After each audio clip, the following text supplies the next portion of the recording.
매일 아침 우리는 거울 앞에 섭니다. 머리를 만지고 옷매무새를 가다듬고 웃고 있는 자신을 마주합니다.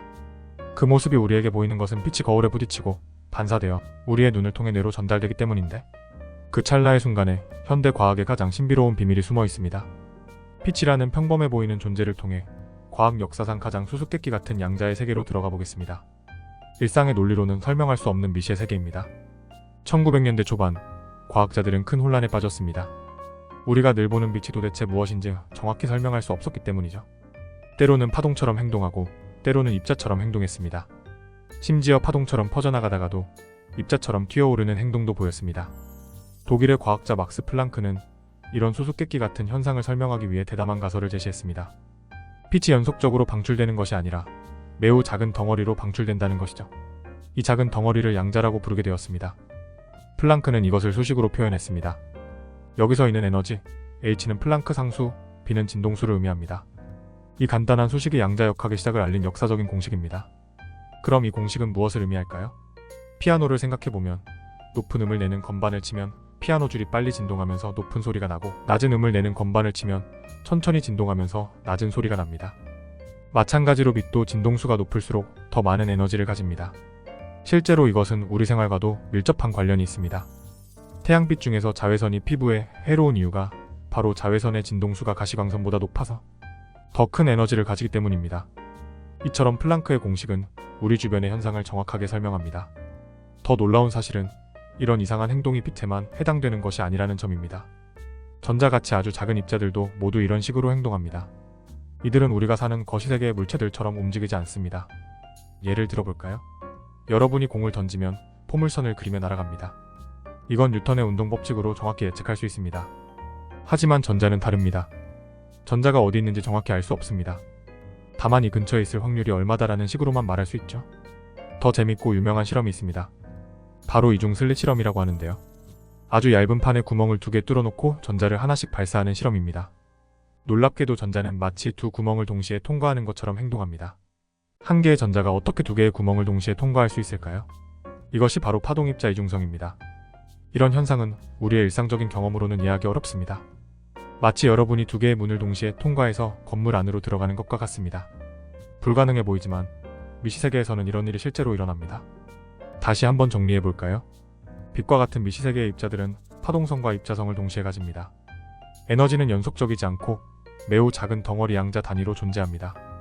이런 현상은 간단한 수식으로 표현할 수 있습니다.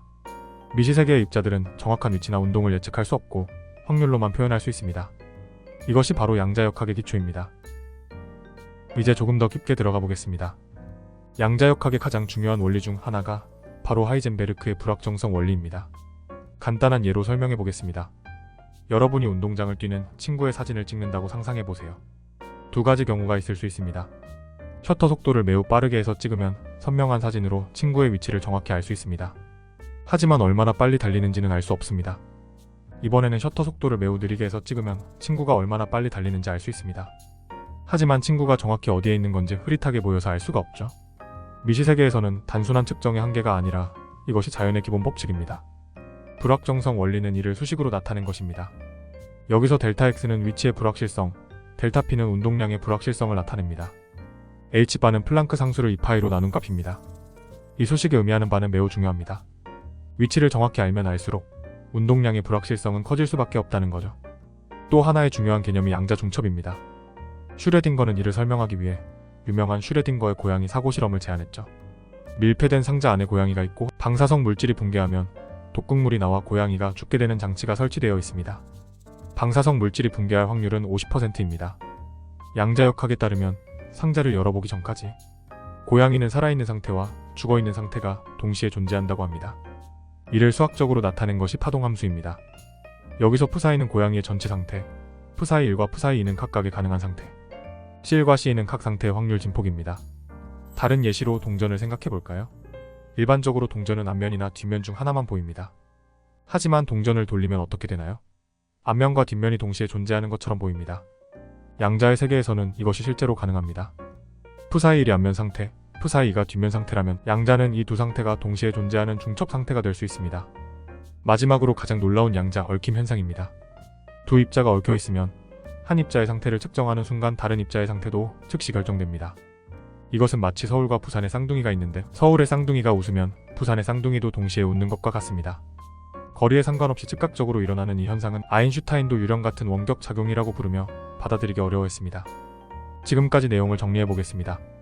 불확정성 원리, 위치와 운동량을 동시에 정확히 측정할 수 없습니다. 양자 중첩, 하나의 입자가 여러 상태를 동시에 가질 수 있습니다. 양자 얽힘, 두 입자가 얽혀 있으면 한 입자의 측정이 다른 입자에 즉각적인 영향을 미칩니다.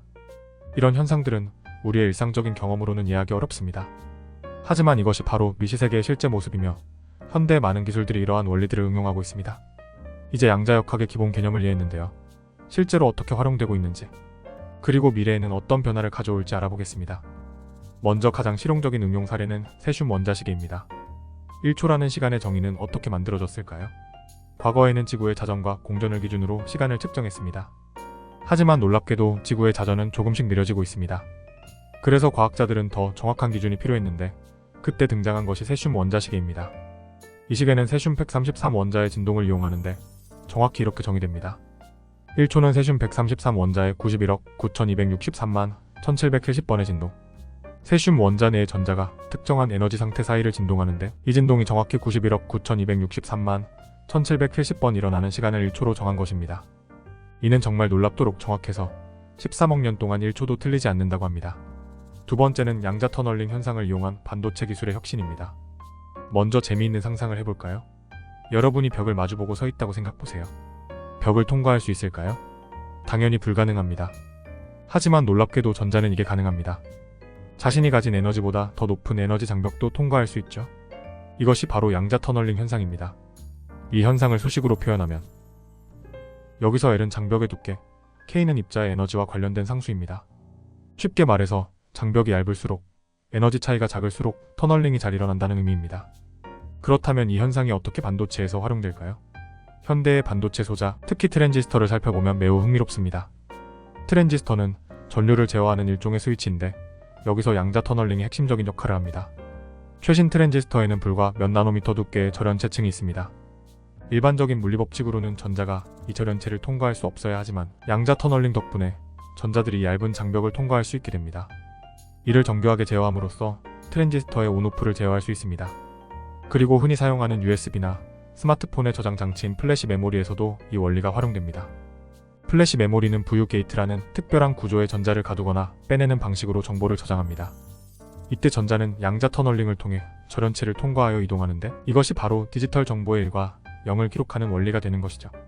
이렇게 양자 터널링의 정교한 제어는 현대 반도체 기술의 혁신을 이끌고 있습니다. 반도체 소자의 크기는 점점 작아지고 동작 속도는 더욱 빨라지고 있습니다. 예를 들어 최신 반도체 공정에서는 트랜지스터의 크기가 3나노미터까지 작아졌는데 이는 머리카락 두께의 약 10만 분의 3 수준입니다. 이러한 초미세 공정에서는 양자 터널링이 필수적입니다. 소자가 너무 작아지면서 기존의 전자공학 이론으로는 설명할 수 없는 영역에 도달했고 양자역학적 현상을 적극적으로 활용해야만 하게 된 것이죠. 결과적으로 양자 터널링이라는 이상한 현상 덕분에 우리는 더 작고 더 빠르고 더 효율적인 전자기기를 사용할 수 있게 되었습니다. 앞으로도 양자역학의 원리들은 반도체 기술의 발전을 이끄는 핵심 동력이 될 것입니다. 가장 혁신적인 미래 기술은 양자 컴퓨터입니다. 일반 컴퓨터가 0과 1로만 정보를 처리한다면 양자 컴퓨터는 중첩 상태를 이용해 훨씬 더 많은 정보를 동시에 처리할 수 있습니다. 이때 양자 컴퓨터의 계산 기본 단위를 큐비트라고 합니다. 양자 컴퓨터에서 큐비트 수에 따른 처리 능력은 2의 n승으로 증가하며 이때 n은 큐비트 수입니다. 이것이 의미하는 바를 실제로 계산해보면 1큐비트는 2가지 상태, 10큐비트는 1024가지 상태, 50큐비트는 약 1125조가지 상태를 동시에 처리할 수 있다는 의미입니다. 이것은 마치 체스게임에서 다음 수를 생각할 때 일반 컴퓨터는 한 번에 하나의 수만 계산할 수 있지만 양자 컴퓨터는 가능한 모든 수를 동시에 계산할 수 있는 것과 같습니다. 이런 엄청난 계산 능력으로 양자 컴퓨터는 신약 개발, 기후 변화 예측, 암호 해독 등 기존 컴퓨터로는 불가능했던 복잡한 문제들을 해결할 수 있습니다. 물론 아직 해결해야 할 과제들이 있습니다. 큐비트는 매우 불안정해서 극저온에서 작동해야 하고 외부 간섭에 매우 민감합니다. 마치 공중에서 돌고 있는 동전을 아주 오랫동안 완벽하게 돌리고 있어야 하는 것과 같은 어려움이 있습니다. 양자역학은 의료 분야도 혁신하고 있습니다. 양자 센서를 이용한 자기공명 영상은 분자 수준의 상세한 영상을 제공할 수 있고 양자점을 이용한 암치료제는 특정 암세포만을 정확하게 찾아내 치료할 수 있습니다. 이처럼 양자역학은 더 이상 이론에만 머무르지 않습니다. 이미 우리의 일상생활 깊숙이 들어와 있고 앞으로는 더 놀라운 변화를 가져올 것입니다. 보이지 않는 미시세계의 법칙들이 우리의 미래를 어떻게 바꿀지 함께 지켜보시죠.